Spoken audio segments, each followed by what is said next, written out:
I always tell people that I graduated from the hardest school to get into that was in existence in the United States at that time. They had statistically more people who would apply for clown college, and in certainly a much smaller pool of a class than Harvard or Yale or any of the big Ivy League schools. So it was the hardest to get into. And I graduated from it. And then they're at what? The Ringling Brothers Clown College. You may remember Joe Lee from our conversation on the life and legacy of Eva Kor, whose story Joe told in a graphic biography I picked up at the Holocaust Museum. The book is called Forgiveness, The Story of Eva Kor, survivor of the Auschwitz Experiments. And I can honestly say that it's one of the most memorable and engaging things I've ever read. I learned at that time that Joe was also a professionally trained clown. And while that wouldn't have been an appropriate part of our conversation, I wanted to circle back at some point and learn more about that part of Joe's life. And that is what I'm doing today. I'm very curious because I've never met someone who used to work in the circus, but how did you get started in the circus? I did a book called The History of Clowns for Beginners.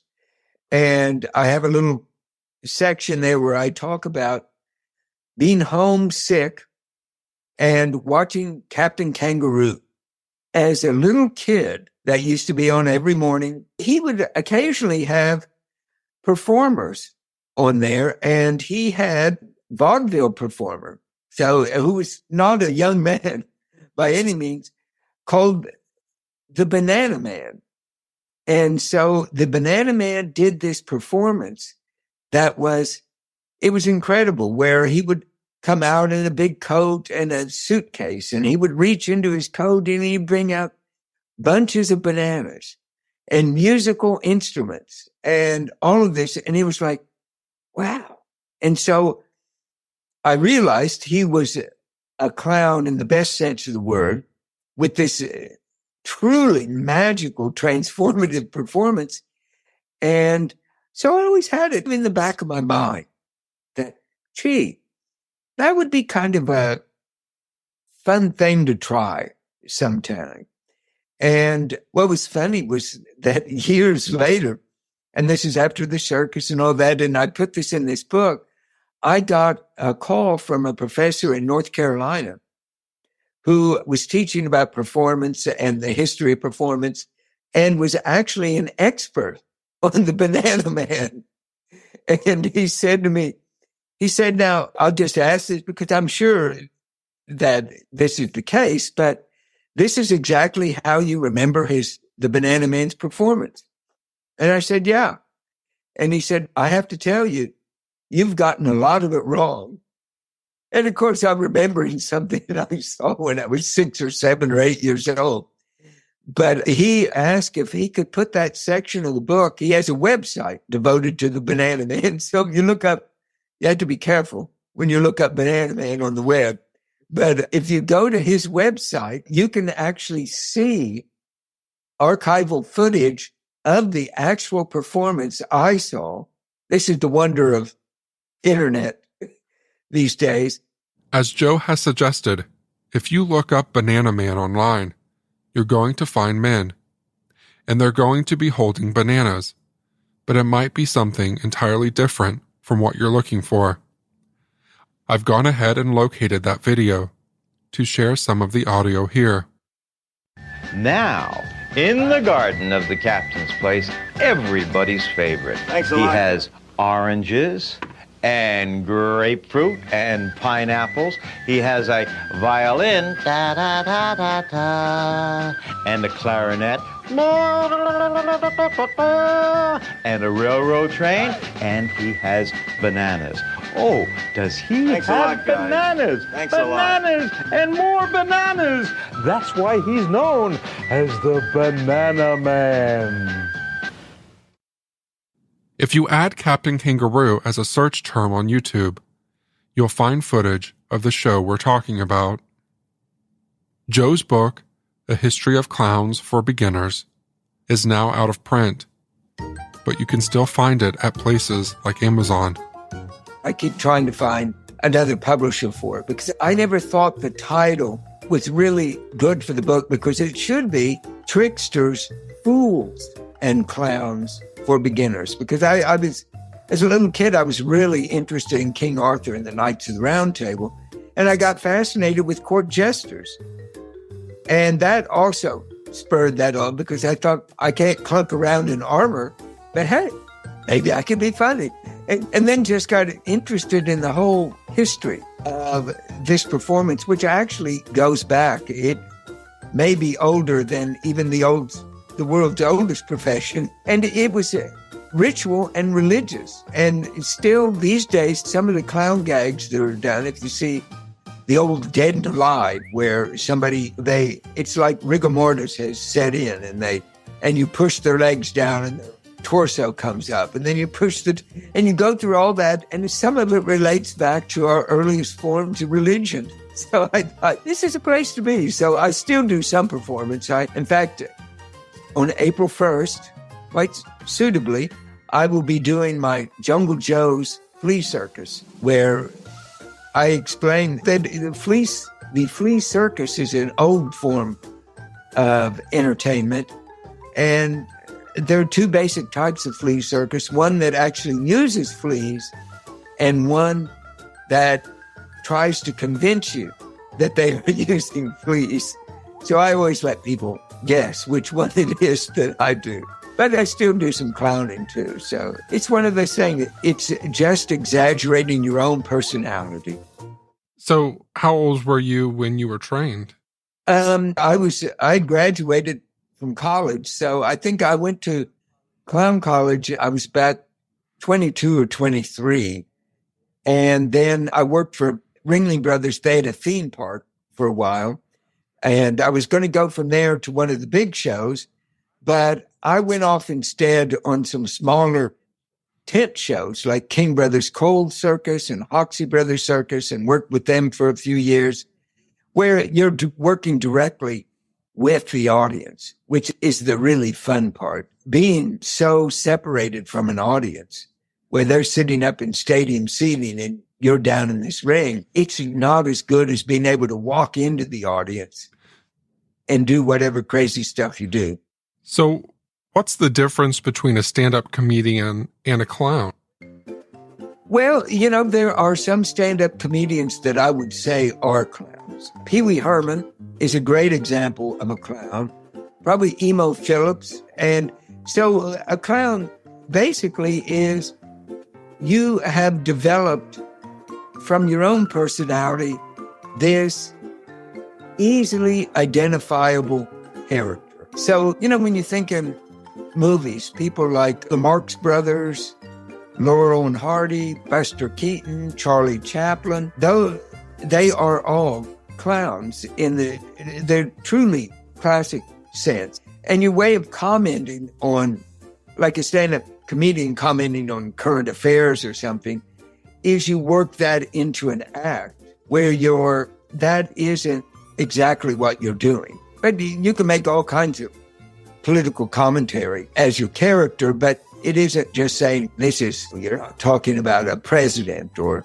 something. You're talking in more general terms. But you're easily identifiable, that personality. Yeah, the reason I asked is because I know a lot of stand-up comedians do have alternative personalities, even though most people aren't aware of it. For example, like Larry the Cable Guy. He actually has a college education. He's very well educated, but his onstage personality is nothing like what he is off stage. Yeah, and I would say that is certainly where clowning and stand-up comedy dovetail. But clowning these days has gotten a bad name. It's with movies like It, and there being fewer and fewer kind of clowns in makeup in evidence in the world these days. So people don't know clowning. That's why I think if you watch something like Pee-wee's Big Adventure, and for me, it is almost like a clown Bible. All these incredible things that are traditional clowning, they just get put into the mix without, I think, Pee-wee even being aware of it.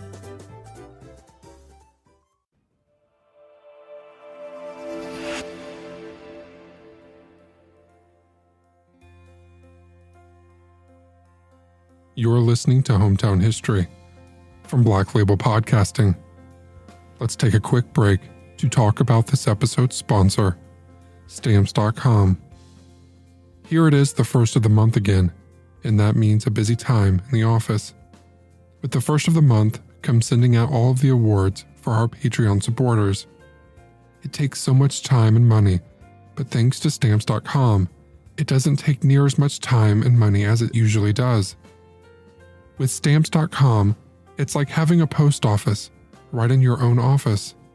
There's no more running back and forth, getting stamps, and dropping things off. All you need is a computer and a printer. And they will even send you a free scale, so you will have everything you need to get started. Stamps.com even has huge carrier discounts, up to 84% off USPS and UPS rates. They will automatically tell you the cheapest and fastest shipping options. Once you have everything ready, just schedule a pickup through your Stamps.com dashboard. It's just that easy. Set your business up for success when you get started with Stamps.com today. Sign up with promo code HOMETOWN for a special offer that includes a 4-week trial, plus free postage and a free digital scale. No long-term commitments or contracts. Just go to Stamps.com, click the microphone at the top of the page, and enter code HOMETOWN.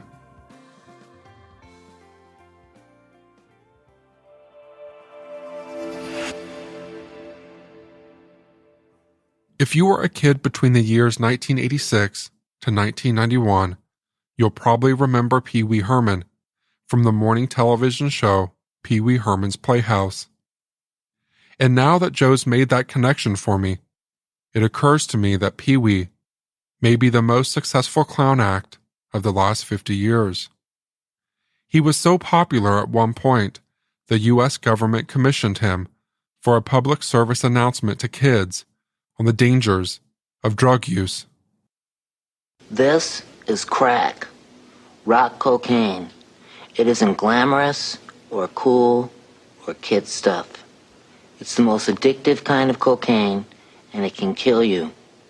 What's really bad is nobody knows how much it takes.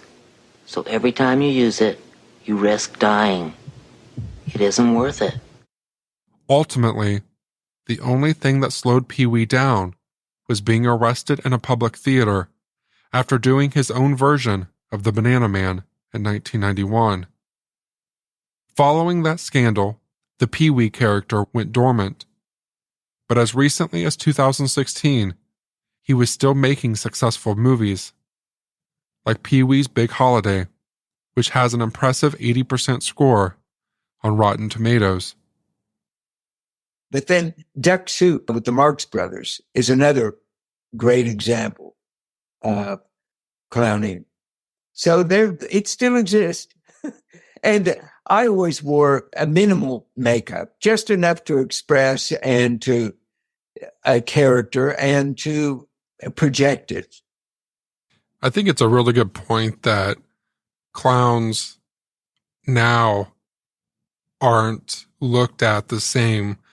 And I wonder why that is. And I think your point on movies and shows looking at them a little differently definitely didn't do them justice. But in my mind, also, I have a true crime podcast and I'm a true crime fan.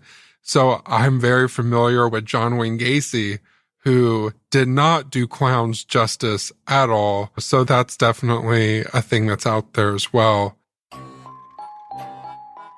For those of you unfamiliar with John Wayne Gacy, he was a part-time clown in the Chicago area in the 1980s, who also happened to be a prolific serial killer. His performing names were Pogo the Clown and Patches the Clown. And by the time he was caught, Gacy had assaulted and murdered at least 33 young men and boys. The remains of 26 of these victims were found, buried in the crawl space under his home. True horror stories like this one, and fictional ones, like Stephen King's iconic novel It, have forever changed the way the general public looks at clowns. You mentioned that you're going to be doing your flea circus. Now, do you go do that at a bar, or where do you do that? This is down here in Bloomington. We have the Lotus Festival, which is an international music and arts festival. But in the spring, there's one devoted primarily to school kids, which is the Lotus Blossoms. And so there's a Lotus Blossoms Family Day. And so I'll be a performer at that. I performed numerous times with the Lotus Blossoms. And then there are things like Wonder Lab, which is a kids science museum down here. And I've done my flea circus there, and I do it for a Bud Fest, which is at Hilltop Gardens. So if Wabash ever wants a flea circus, I'm ready to work. Now, you mentioned that you went to clown college. Now, was that your college experience, or did you go to a different college and then you went to clown college? Oh, yeah. I am a graduate of IU with a BA in history. Oh, okay. So you have a BA in history. Now, what was your parents' response when you told them you were going to clown school? They were thinking, we hope he gets a job. But I have to say, my father was actually during the Depression, right before World War II, he actually rode the rails as a hobo out to California, and he worked for a carnival, the craft 20 big shows out there. And it was and of course, as a little kid, Dad telling stories about that. And the carnival business is very different than circus, but they're both outdoor entertainment, and they cross paths quite often. I think he was a guy that he appreciated somebody who had a different way of entering their work life. And what was clown college? It was 2.5 months or so of training where we would learn everything from juggling to some stage magic and acrobatics. And then you would develop your own character from that. But of course, you can't really develop that character until you're working in front of an audience and you really get a sense of it. But it ended with a big show that we had worked on for weeks and weeks to put together, that the circus management would come and watch. And the show was basically an audition for Ringling Brothers.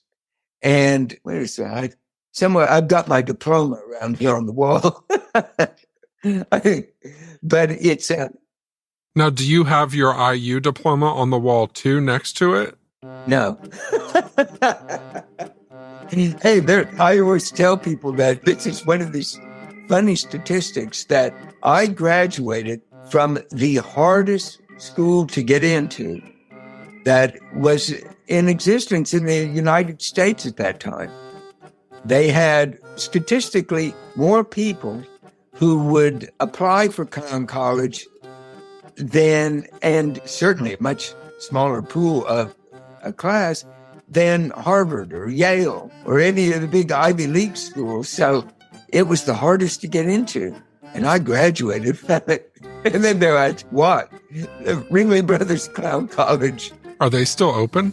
They closed it a few years ago. It's probably, it must be that the official school that was at their winter quarters, it probably is 20 years ago that they stopped that. But then they still had a clown college that would go from town to town. They changed the whole way of clowning from getting people who already had certain skills, and that was always a premium as well, but they would get them on the show and then nurture them in that. But it's a different performance style than we really worked on.